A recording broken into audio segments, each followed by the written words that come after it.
Gazipur city কর্পোরেশনে ৬টি ওয়ার্ডে আজ থেকে টিসিবির ন্যায্য মূল্যে পণ্য বিক্রি শুরু হলো। প্রতি ওয়ার্ডে প্রথম দিনে ৫০০ জন ব্যক্তি এই পণ্যের সুবিধা পাবেন। পর্যায়ক্রমে প্রতিটি ওয়ার্ডে ১,০০০ ব্যক্তিকে এর আওতায় আনা হবে। গাজীপুর সিটি কর্পোরেশনের ২৭ নম্বর ওয়ার্ডের লক্ষ্মীপুরা থেকে বিস্তারিত জানাচ্ছেন মাজহারুল ইসলাম মাসুম। মাসুম, আজ থেকে তো ন্যায্য মূল্যে পণ্য বিক্রির টিসিবির কার্যক্রম শুরু হয়েছে, তো কারো কোনো অভিযোগ বা অব্যবস্থাপনা লক্ষ্য করা যাচ্ছে কিনা এ ব্যাপারে বিস্তারিত আমাদেরকে জানান।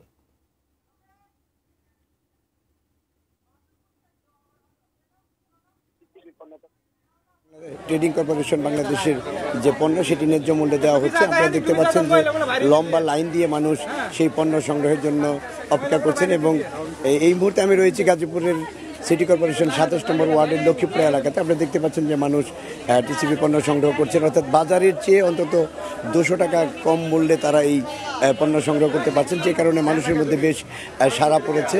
পর্যায়ক্রমে ৫৭টি ওয়ার্ডে এই টিসিবি পণ্য বিক্রি করা হবে এবং আজ থেকে যে শুরু হলে সেটি ৩১ আগস্ট পর্যন্ত এই পণ্য সরবরাহ করা হবে এবং ৩১ আগস্ট পর্যন্ত ৫৭,০০০ মানুষ এর আওতায় আসবেন, এমনটি আমাদেরকে এই টিসিবি কর্তৃপক্ষ জানিয়েছেন এবং ডিলাররা জানিয়েছেন যে তারা প্যাকেজে ২ কেজি ডাল, ২ কেজি তেল, ২ লিটার তেল এবং ১ কেজি চিনি ৪৫০ টাকা মূল্যে এই প্যাকেজটি নেওয়া হচ্ছে।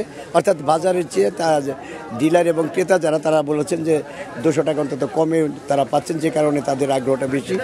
তারা জানিয়েছে যে এই কার্যক্রম যাতে অব্যাহত থাকে। কর্তৃপক্ষ যেটি জানিয়েছেন যে গতকাল জেলা প্রশাসক নাফিস আরেফিন এটাকে বিকেলে উদ্বোধন করেছেন এবং ৩১ তারিখ পর্যন্ত কিন্তু এই কার্যক্রম চলবে। যেটি আগে আমি জানিয়েছি আপনাকে যে ৫৭,০০০ মানুষ এই আওতায় আসবেন, এমনটি আমাদেরকে জানানো হয়েছে। বান্না, এই ছিল আমার কাছে গাজীপুরে যে টিসিবি পণ্য বিক্রি করা হচ্ছে ন্যায্য মূল্যে, তার সর্বশেষ খবর।